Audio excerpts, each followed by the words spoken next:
Hello, Steve White, Trek Boy 89 for Steve Arts 89. Well, we've got a little bit more information about Star Trek Khan, the Khan audio series, audio play, I don't know what we call it.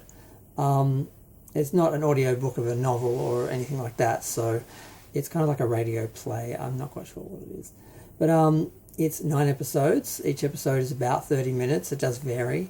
And it does have music and sound effects, so it's going to be more like a radio play.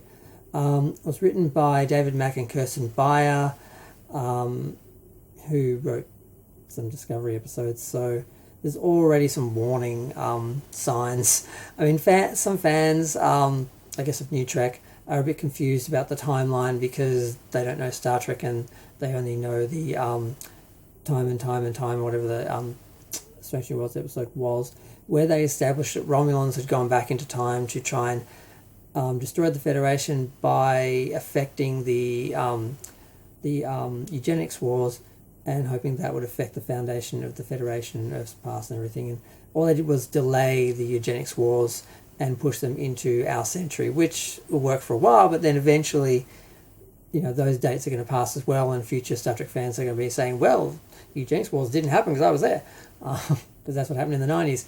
So they had to write some books and explain how all this happened in the background, which Greg Cox did. He wrote 2 books, and unfortunately this doesn't address those, doesn't refer to those, doesn't tell that story, which is the story that most Star Trek fans are familiar with, which was an attempt to do a direct sequel to the Space Seed episode in between that and Star Trek 2.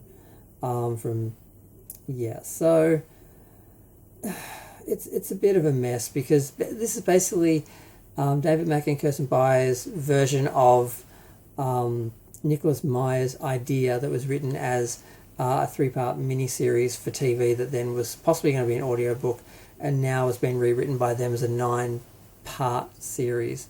And they're, of course, all about subverting expectations and doing things we don't want or expect. It's like, oh, there's going to be some twists and things aren't going to happen like you think they would, so they're not doing what we want. They're not giving us the story we want.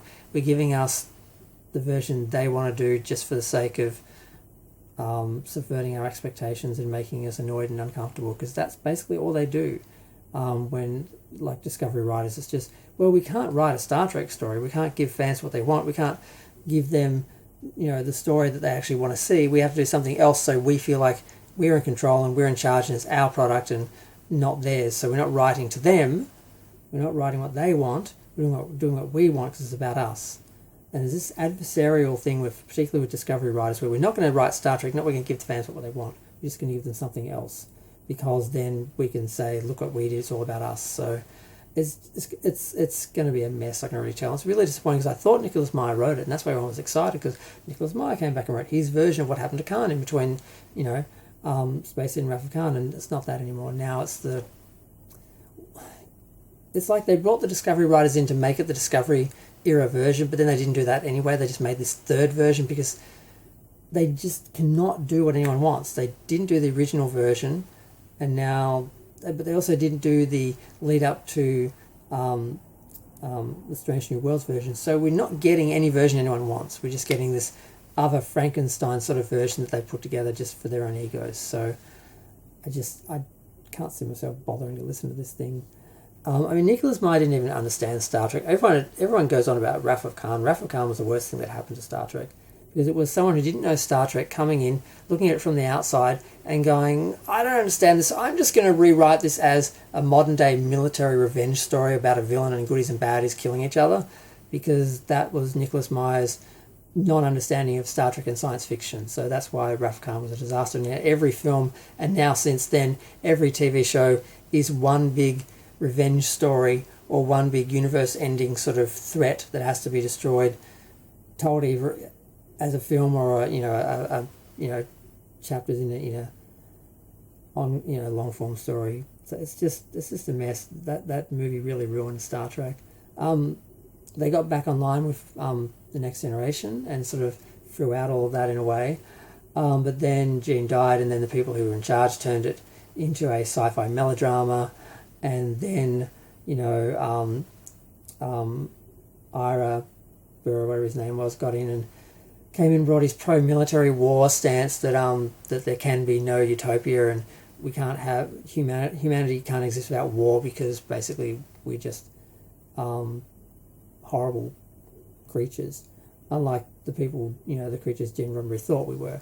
So we end up with just this complete pro-war mess that is all just about religion and war and everything that wasn't Star Trek, and the idea that we can't have utopia because we just aren't capable of creating it, and the only way we can is as some fake political thing where it's just the elites basically enjoying it while everyone's in the background fighting for it and doing MAGA things and terrorist things. It's just a mess, and that's what Rafa Khan did, and this is his version of that Khan and how he got to there. And it's like, I don't think it's really Star Trek or interesting, but it's still more interesting than Section 31 or anything else that they created or could have been.